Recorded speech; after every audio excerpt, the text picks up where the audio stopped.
শুনবেন স্থানীয় বাংলা সংবাদ। আসসালামু আলাইকুম। বাংলাদেশ বেতার, রাজশাহী। স্থানীয় সংবাদ পড়ছি শাম্মী আক্তার সুমি। সারা দেশের মতো রাজশাহীতেও নানা কর্মসূচির মধ্য দিয়ে জুলাই শহীদ দিবস পালিত হয়েছে।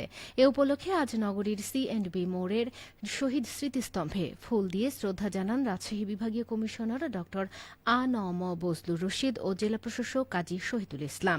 এছাড়াও সরকারি বিভিন্ন দপ্তরে কর্মকর্তারা ফুল দিয়ে শ্রদ্ধা জানান। এদিকে জুলাই শহীদ দিবস 2026 উপলক্ষে জুলাই গণ অভ্যুত্থানে আহত ও শহীদদের স্মরণে রাজশাহীতে এক স্মরণ সভা অনুষ্ঠিত হয়েছে। জেলা প্রশাসনের আয়োজনে আজ রাজশাহী জেলা প্রশাসকের কার্যালয়ে অনুষ্ঠিত সভায় প্রধান অতিথি ছিলেন বিভাগীয় কমিশনার ড আ.ন.ম বজলুর রশিদ। এতে সভাপতিত্ব করেন জেলা প্রশাসক কাজী শহীদুল ইসলাম। স্মরণ সভায় জুলাই গণ অভ্যুত্থানে শহীদদের আত্মত্যাগ গভীর শ্রদ্ধার সঙ্গে স্মরণ করা হয় এবং আহতদের সাহসিকতার প্রতি সম্মান জানানো হয়।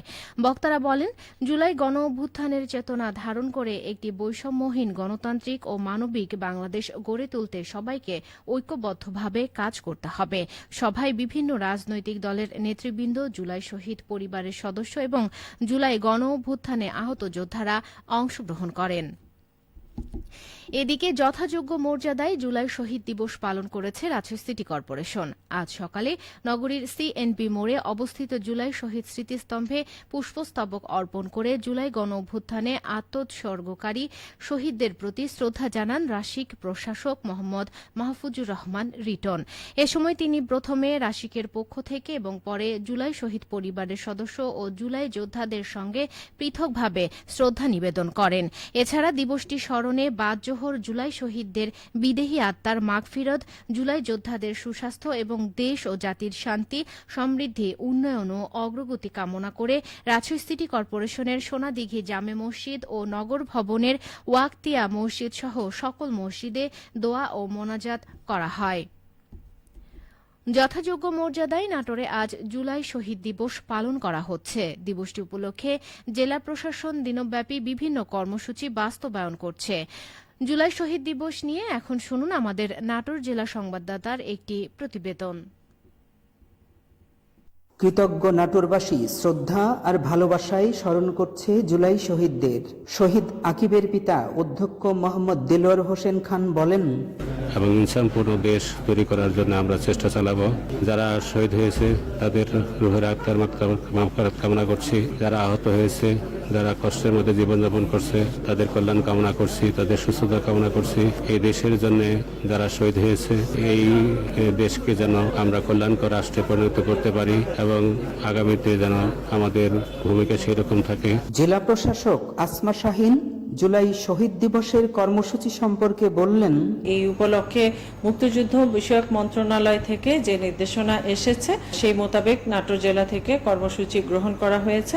দিবসের প্রথমে পুষ্পস্তবক অর্পণ এবং পরবর্তীতে আলোচনা সভা এবং দিনব্যাপী স্কুল কলেজে স্মরণ সভা আয়োজন সহ মসজিদ, মন্দির, প্যাগোডা সহ অন্যান্য ধর্মীয় উপাসনালয়ে দোয়া ও মোনাজাতের আয়োজন করা হয়েছে। জুলাই শহীদদের রক্ত ঋণের উপর দাঁড়িয়ে বাংলাদেশকে সামনে এগিয়ে নিয়ে যাওয়ার দীপ্ত শপথের দিন আজ। ফারাজি আহমদ রফিক বাবন, নাটোর জেলা সংবাদদাতা, বাংলাদেশ বেতার, রাজশাহী। সিরাজগঞ্জে জাতীয় জুলাই শহীদ দিবস উপলক্ষে জুলাই স্মৃতিস্তম্ভে শ্রদ্ধাঞ্জলি অর্পণ ও আলোচনা সভা অনুষ্ঠিত হয়েছে। আজ সকালে শহরের মুক্তির সোপানে জুলাই স্মৃতিস্তম্ভে পুষ্পস্তবক অর্পণের মধ্য দিয়ে দিবসটির আনুষ্ঠানিকতা শুরু হয়। এরপর জেলা প্রশাসক কার্যালয়ের শহীদ শামসুদ্দিন সম্মেলন কক্ষে অনুষ্ঠিত হয় আলোচনা সভা। জুলাই শহীদদের স্মরণে শ্রদ্ধাঞ্জলি অর্পণ শেষে আলোচনা সভায় প্রধান অতিথি হিসেবে উপস্থিত ছিলেন সিরাজগঞ্জের জেলা প্রশাসক মোহাম্মদ আমিনুল ইসলাম। আলোচনা সভায় তিনি বলেন, ফ্যাসিবাদ মুক্ত দেশ গঠনে জুলাই শহীদদের আত্মত্যাগ জাতি শ্রদ্ধার সাথে স্মরণ করছে। জুলাই শহীদদের স্মৃতি সংরক্ষণ, পরিবারগুলোর পুনর্বাসন ও গণহত্যাকারীদের বিচার নিশ্চিত করতে কাজ করছে সরকার। চাঁপাইনবাবগঞ্জের ৫ উপজেলায় ৫৪,০০০ হেক্টর জমিতে রোপা আমন ধান আবাদ শুরু হয়েছে। এ উপলক্ষে ইতোমধ্যে ৩,৬৩২ হেক্টর জমিতে বীজতলা প্রস্তুত করে চারা তৈরি করা হয়েছে।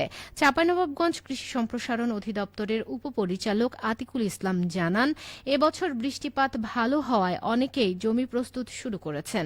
আগামী সপ্তাহ থেকে পুরোদমে রোপণ করা শুরু হবে।